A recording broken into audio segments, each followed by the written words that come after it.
Я проповедую сегодня на теме Бог подарил мне смех. Бытие 21, первые 7 стихи там.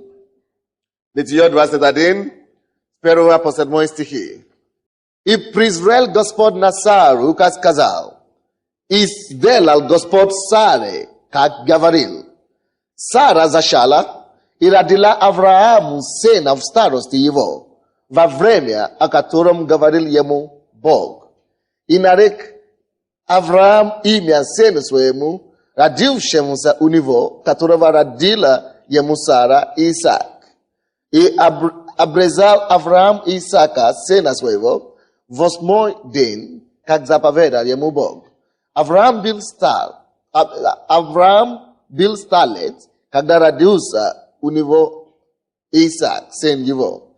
И сказала Сара, смех сделал мне Бог, кто не услышит обо мне, рассмеется.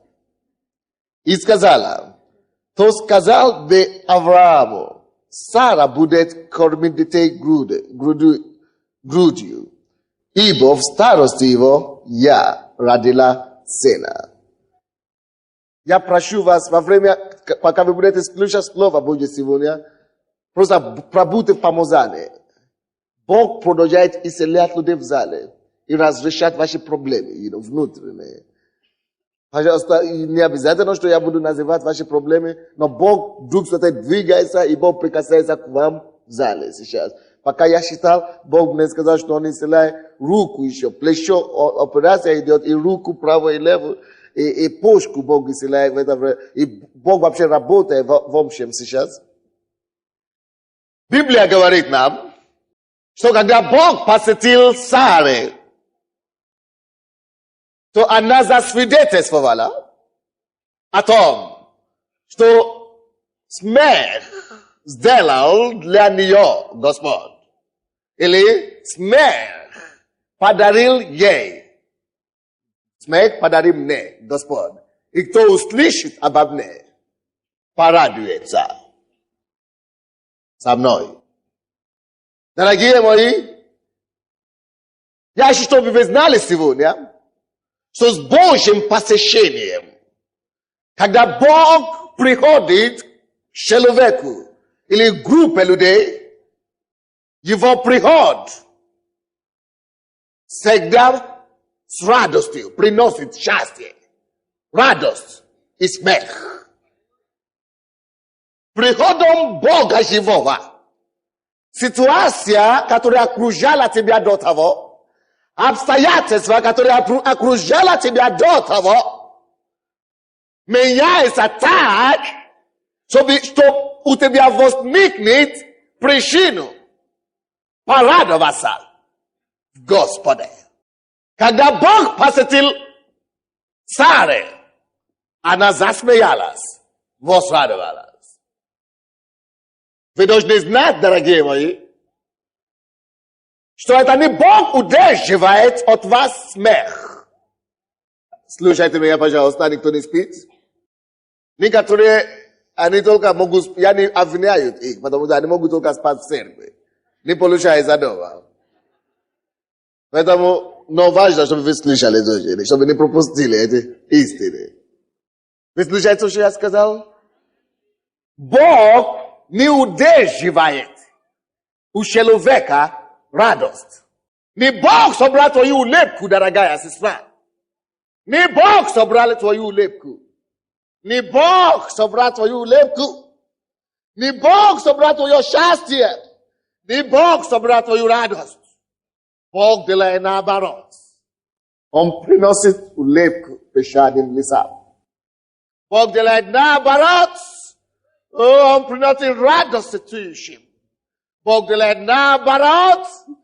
Он стирает слезы плачущим. Я не хочу знать, какая у тебя была история в жизни. Я не знаю, какое у тебя окружает сейчас обстоятельства. Я не знаю, может быть, тебя воистину на самом деле уже не до смеха. Но я хочу сказать, что это не Бог удерживает у тебя счастье. Это не Бог собрал или украл у тебя твою радость. О, Бог, наоборот, заинтересован. О, чтобы поднять твою голову. Чтобы стереть твои слезы. Чтобы подарить тебе славную одежду. О, и чтобы подарить твоим глазам счастливые улыбки. Библия говорит нам, что Сара, ей было 75 лет. Или больше 70 лет. И она не могла иметь ребенка. Вы слушаете меня? Сара, женщина, старше 70 лет, не могла иметь ребенка. Бог даже пришел к ней, и Бог обещал, что родится у тебя ребенок. После Божье обетование прошло, по-моему, 200 лет. Или 25 лет, как минимум. Я не помню сейчас. Либо 200, либо 25 лет после того, как Бог обещал. Вы знаете, даже в основном 25 лет. То Бог обещал, что у тебя будет ребенок, и только через 25 лет. И что случилось? Она служила Богу. Она приходила на служение, может быть, как месяц. Она приносила жертву Богу. Сделала все правильно, но не могла получить желаемое. Что, Бог против нее? Что, Бог ненавидит ее? Я вам скажу, нету никого здесь на земле, кого бы Бог ненавидел. Кто бы ты не был, чем бы ты не занимался, каким бы ужасным грешником бы ты не являлся. Бог не против тебя. Бог, наоборот, ищет тебя. Умоляет тебя прийти к Нему. Бог любит даже самого страшного грешника. Бог исцеляет кого-то, кого есть горло болит. Зуб. Бог исцеляет зуб сейчас в зале. Положите руку там и примите ваше исцеление. Бог не против вас, даже если вы самый страшный грешник. Вы слушаете меня? Не Бог удерживал ребенка от царя. Не Бог удерживает от тебя ребенка. Не Бог удерживает от тебя мужа. Не Бог удерживает от тебя исцеление. Не Бог. Не Бог. Библия говорит нам от Евангелия от Иоанна 10:10, что вор, приходит, чтобы украсть. Дьявол приходит, чтобы украсть, убить и погубить. Дорогие мои, Бог никогда не приходил, чтобы убить или украсть или погубить. Бог этим не занимается. В этом же стихе, 10 стихе, 2 часть, Библия говорит нам, то время, когда дьявол приходит, чтобы украсть, убить и погубить, Бог говорит, но я пришел, чтобы ты имел жизнь. Жизнь. И жизнь is better. Дорогие мои, поймите, Бог заинтересован в тебе. Бог заинтересован, чтобы ты имел жизнь. Не просто жизнь, как все остальные люди имеют. Но Бог заинтересован, чтобы твоя жизнь была отличительная жизнь. Чтобы твоя жизнь была лучшая жизнь. Чтобы твоя жизнь была жизнь из бедков.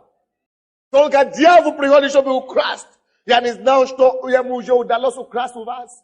У некоторых из вас, ему уже удалось украсть ваше счастье.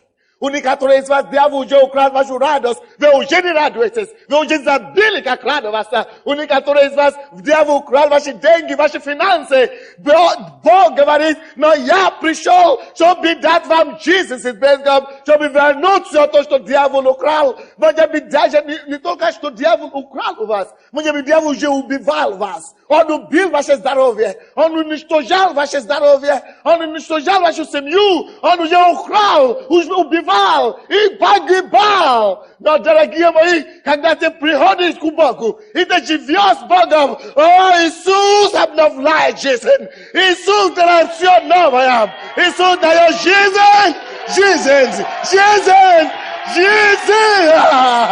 которая больше жизни. жизнь, который славше всякой жизнь, который дает мир, жизнь, который дает покой, жизнь, которой можно жить, радуясь, даже тогда, когда у тебя нету по копейке. Жизнь во Христе имею я. Жизнь во Христе имею я. Жизнь, которая независима от имения. Жизнь, которая независима от состояния мира сего. О, жизнь, которая исходит с неба. Жизнь, которая не ставит тебя под условием. Жизнь, которая не ставит тебя под каторгой. Но жизнь по-настоящему от Отца жизни. И когда у Сары не было ребенка, она делала все. Молилась Богу. Умоляла, приносила жертву. Но ничего не получилось. Но первый стих говорит нам. 21 глава, первый стих. И презрел Господь на Сару, как сказал. И сделал Господь Саре, как говорил. Еще раз прочту. И презрел Господь на Сару, как сказал. И сделал Господь Саре, как говорил. Бог не бросает слова в воздух. Поэтому мы не покидаем Дом Божий. Поэтому мы не прекращаем ходить в церковь. Я не знаю, что это, но у кого-то здесь, я думаю, в этом ряду, есть, это не просто, но это внутренняя болезнь в этом районе. В этом районе. Это счастье. Особенно в правой стороне. Вы знаете себе, что это может быть. Но Господь очень прикоснулся, это серьезная болезнь, беспокоит вас очень серьезно. Господь очень исцелит вас. Вы можете получить Божье прикосновение. Просто положите руку и берите ваше здоровье у Господа во имя Иисуса. Аллилуйя. Слава тебе, Господь. Аллилуйя. Я говорю о том, что Бог не бросает слова на воздух. Вы слушаете меня? Каждое обетование Божье, которое здесь написано, оно для каждого верующего. Каждое слово Божье живо. И его слова Бог говорит нам утверждено на небесах. Если Бог обещает что-то в Библии, ты скажешь, что это же Библия, это общее. То ты ребенок Божий, это также для тебя.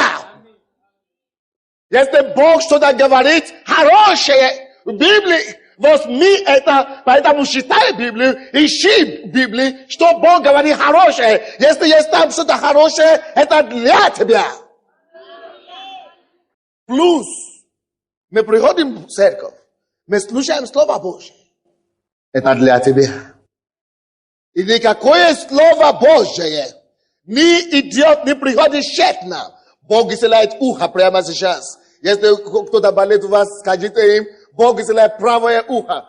Вот. Никакое Слово Божье не приходит тщетно. Никакое Слово Божье не приходит тщетно. Никакое Слово Божье не приходит тщетно.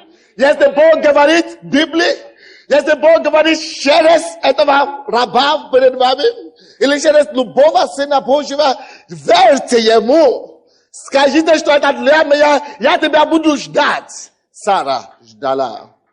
Она ждала, она ждала, она ждала, и наступило время в 1 стихе. Библия говорит нам, и презрел Господь на Сару. И презрел Господь на Сару. Как сказал, как Бог сказал, что Он презрит на него и презрел на него. Если что-то, которое есть на вашем сердце, лежит в вашем сердце, которое Бог уже вложил в ваше сердце, проговорил ли когда-нибудь Бог вам? Может быть, через Слово Божье, через Библию, или через проповедь. Если какая-то надежда в вас, если какое-то ожидание того, что Бог обещал вам, Придет время, и Он презрит и все на вас. И сегодня есть это время для многих из вас. Сегодня есть тот день. Он говорит, 2 раза было сказано так в этом стихе. Презрел Господь на царю, как сказал. И еще раз он говорит, и сделал для царя Господь, как говорил. Все то, что Бог говорит, Он верен. Он достаточно верен, чтобы исполнять его. Вы слушаете меня? Поэтому не Бог удерживает твоего прорыва, не Бог тебя удерживает от решения твоей проблемы, не Бог. И вовсе не Бог. Дьявол, да. Но не все время дьявол. Очень часто мы сами удерживаем себя от своего смеха. Вы не согласны со мной? Мы часто делаем некоторые вещи, которые просто перегораживают Бога. Мы не препятствуем Ему явить нам. Но даже если ты будешь стоять на пути Божий, Бог знает, как с тобой разрешить проблему и как все равно принести твое чудо для тебя. И даже если этот дьявол мешает тебе, Бог знает, как справиться с дьяволом. И в нужное время, своевременно, Он принесет помощь. Он принесет помощь.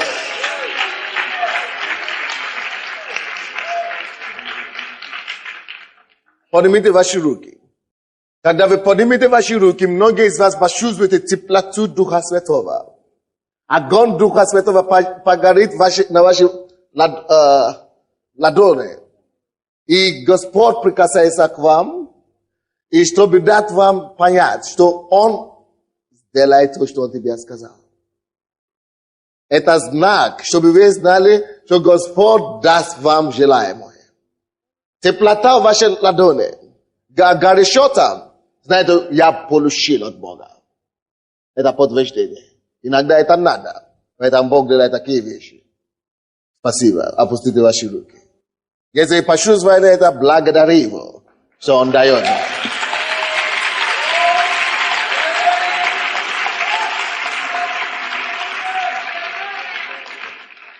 И Сара, после посещения Божьего, имела свидетельство.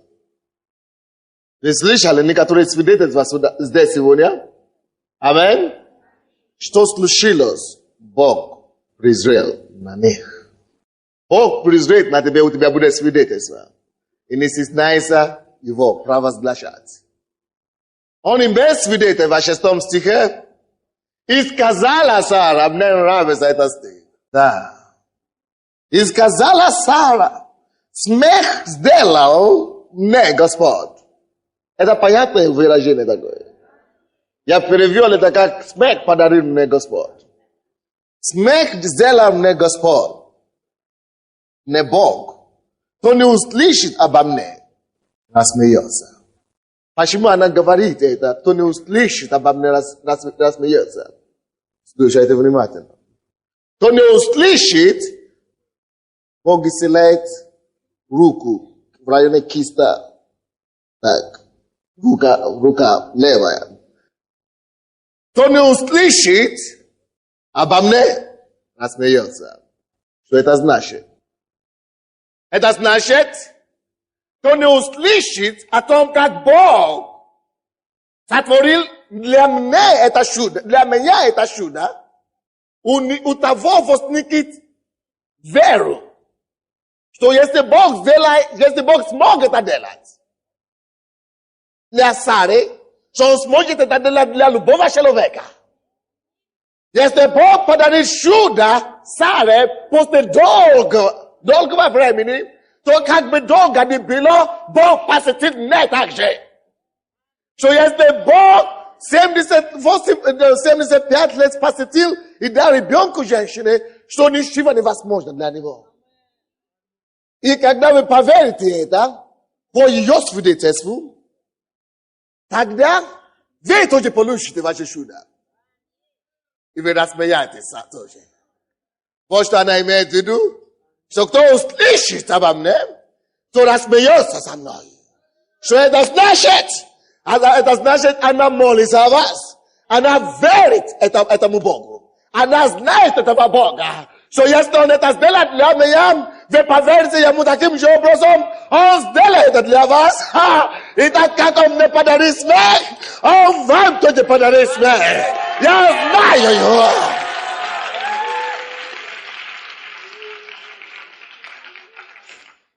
Yes, vala kunimu. Ja hoje patriela suna deshtu. Ja hoje patriela siakuna deshtu. No, on pasitil, né? On prince Rani Molison, na meia. E padarim nesmech. Vai dar buscar que chalovecto os clichês. Sai mete vero. E mete na deshtu. Adom so toje sabe bog nis menesa. Va ver que me cof on toje sabe bog. E este veto de prisaviote que nemo. Spomnite história asare. Ve toje polushi desmech hot nivo. On padarit vam tak jesmech. E me bula desmeyasa. Čo točno zdelať nesare? Hallelujah. I vy budete smějat se, že Bůh, kterému služil Sare, Bůh, který posvětil Sare, to, že on dělal dla Sare, on i dla mě dělal. On podarí smech, i mě to dělal podarí smech. I já smějus, i já rádi Sare.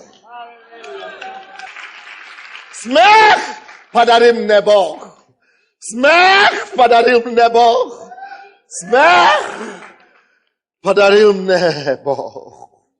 Знаете ли вещь, что сегодня? Все смотрите на меня, будьте любезны. Будьте любезны, смотрите на меня. И поймите это. Бог хочет вам подарить смех. Еще раз.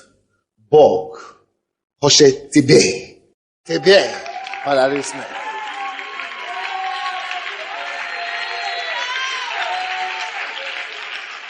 Смех подарил мне Бог. Ибо написано, что для этой цели Иисус был послан. Исайя 61 глава говорит нам. Откройте, пожалуйста. Исайя 61 глава. Смех подарил мне Бог. Кто-нибудь из вас сегодня ожидает смех от Бога? Определяйте прямо сейчас, какой стороны вашей жизни вы хотите смех. Финансово, здоровье, на работе, в семье, определить для себя.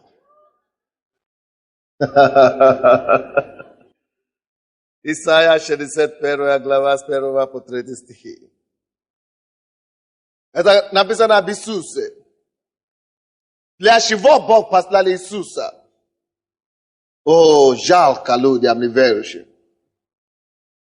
Однажды и религиозным людям тоже жалко. Они говорят, церковь у вас так. Это что, церковь называется? Люди смеются в церкви. Что за церковь? Люди радуются в церкви. Танцуют в церкви, хлопают. Смех.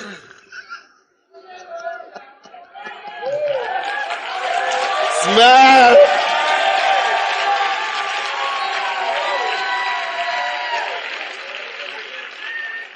Смех подарил мне Бог. Смех делает для меня Бог. Смех. Смех. Смех.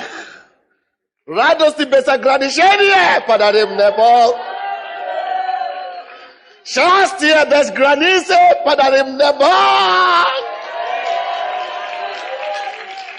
О, Бог не заинтересован в том, чтобы ты плакали всю жизнь. Он не садист, дорогие мои. Он не садист. Он не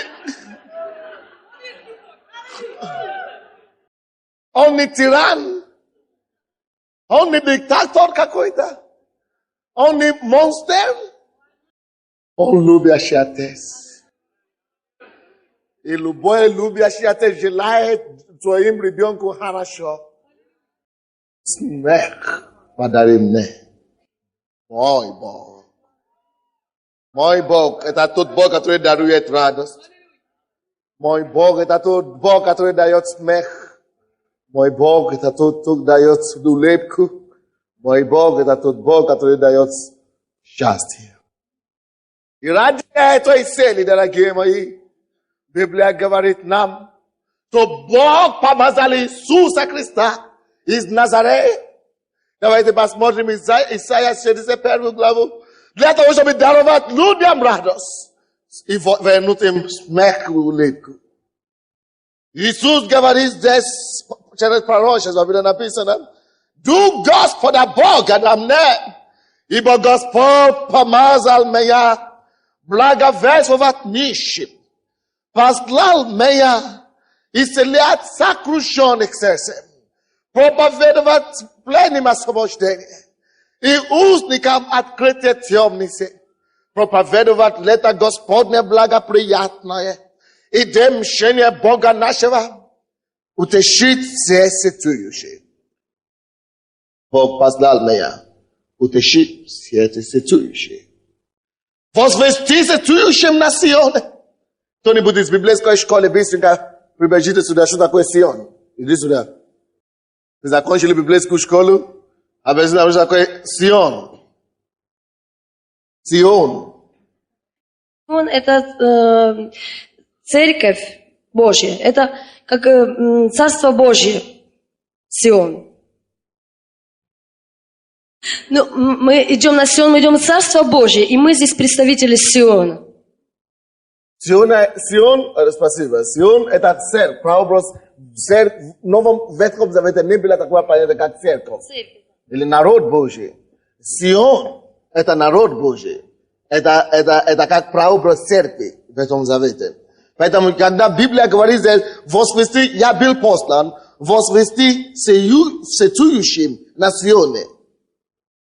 Возвести, что им вместо пепла дастся украшение, вместо плаща елей радости, вместо унынного духа славная одежда, и назовут их сильными правдою, насаждением Господа во славу Его. Слушайте еще раз. Библия говорит, Иисус говорит, я был послан возвести сетующим на Сионе.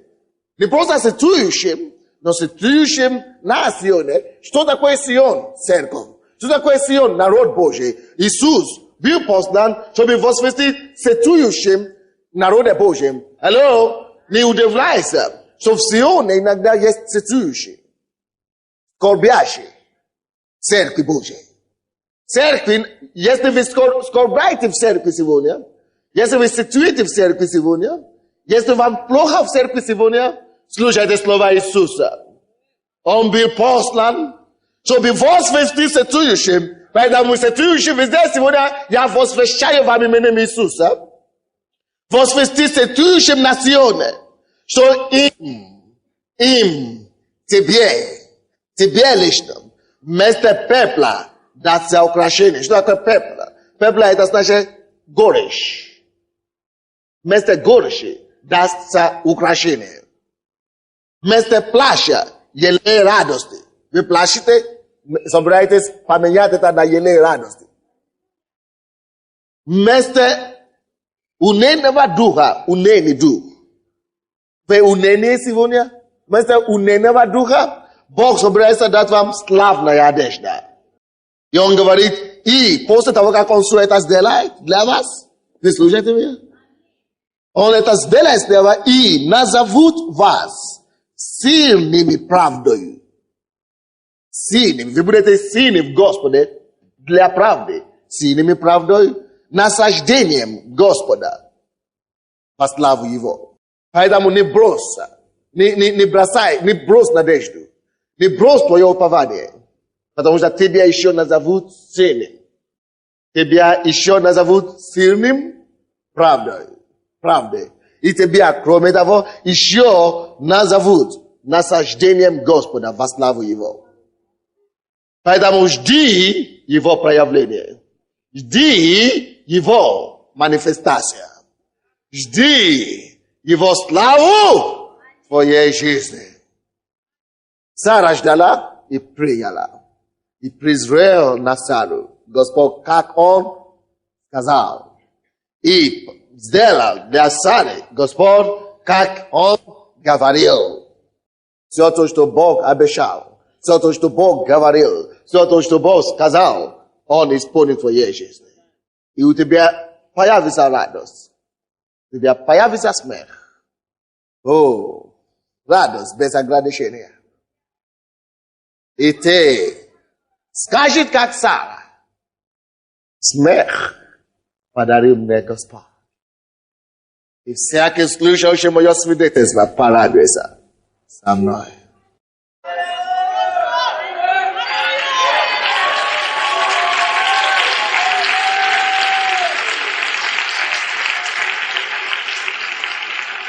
И прямо сегодня, то, что Иисус говорил там, Исайя 61 глава, что Он был послан, чтобы благовествовать нищим.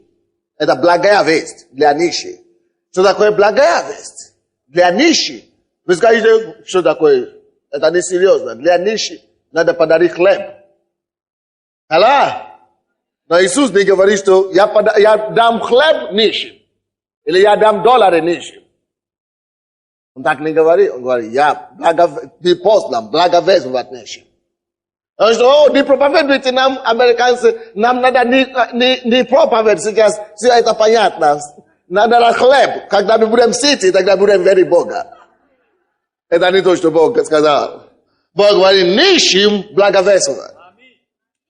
Благовесть лучше хлеба. Благовествование лучше доллары. Благая весть лучше всякие купоны. Конечно, сегодня мы сказали сегодня, что мы будем раздавать гуманитарную помощь по домашней группе. Действительно, мы будем раздавать. Но это тоже не мешает. Но на первом месте благая весть.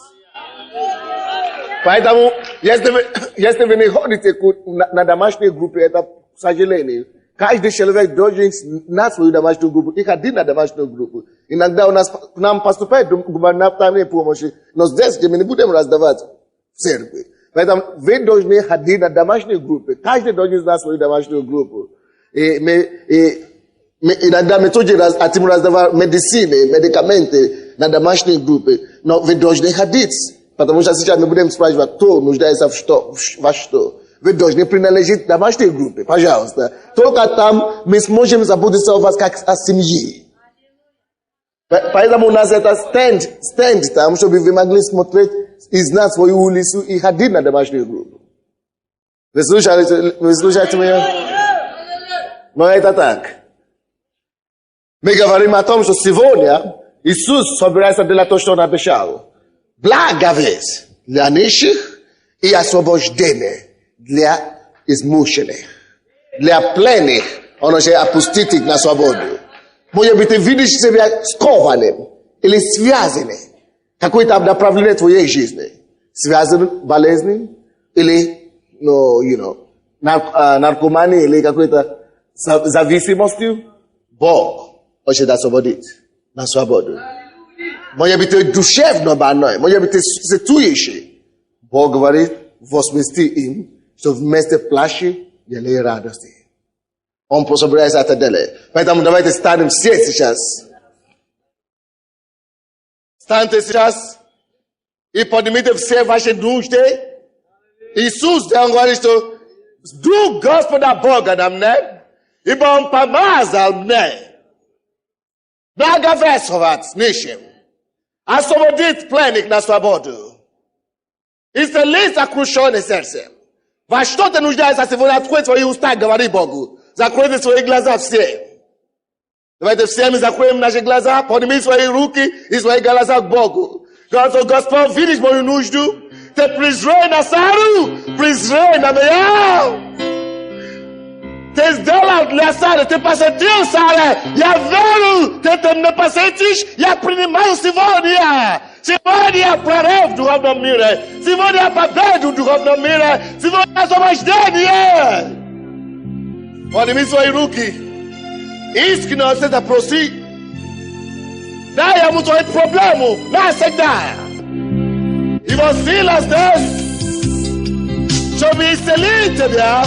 Чтобы освободить тебя. Чтобы дать тебе победу.